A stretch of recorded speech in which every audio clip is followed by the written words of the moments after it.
అందరికీ నమస్కారం.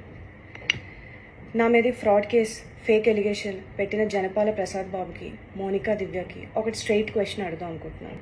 నేను దొంగతనం చేశానని, మీ ఇంటికి 4 సార్లు వచ్చానని, Jan 29th, Feb 2nd, Feb 6th, Feb 19th ఆ డేట్స్లో సీసీటీవీ ఫుటేజ్లో నేను దొంగ అని ప్రూవ్ అయినట్టు మీ దగ్గర ఉంది కదా, అది మీడియాకి ఎందుకు రిలీజ్ చేయట్లేదు?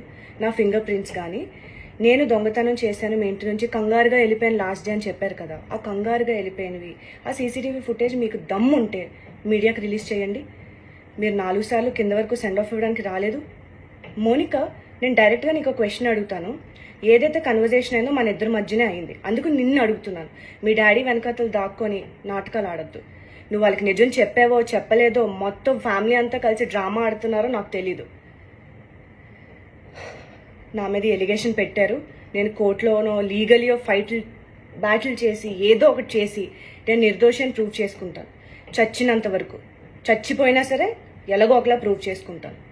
కాకపోతే నీకంటూ ఒక మనసాక్షి ఉంటుంది. నీ పాపాన నువ్వే పోతావు. నువ్వు నా దగ్గర నటించవచ్చు, మొత్తం ఫ్యామిలీ దగ్గర నటించవచ్చు, మీడియా ముందు నటించవచ్చు, డబ్బులతో పోలీసులు కొనియొచ్చు, డబ్బులతో మీడియాను కూడా కొనియొచ్చు.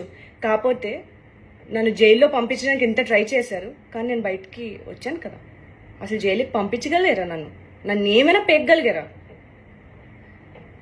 నిజం ఎప్పటికైనా బయటకు వస్తుంది, నేను నిజంగా చెప్తున్నాను. అండ్ నీ వెనకాతలుండి ఎవరైతే ఇదంతా ప్లాన్ చేసి నన్ను ట్రాప్ చేసి ఎంత చేశారో, నా క్యారెక్టర్ అసాసినేషన్ చేశారో చెప్తున్నాను.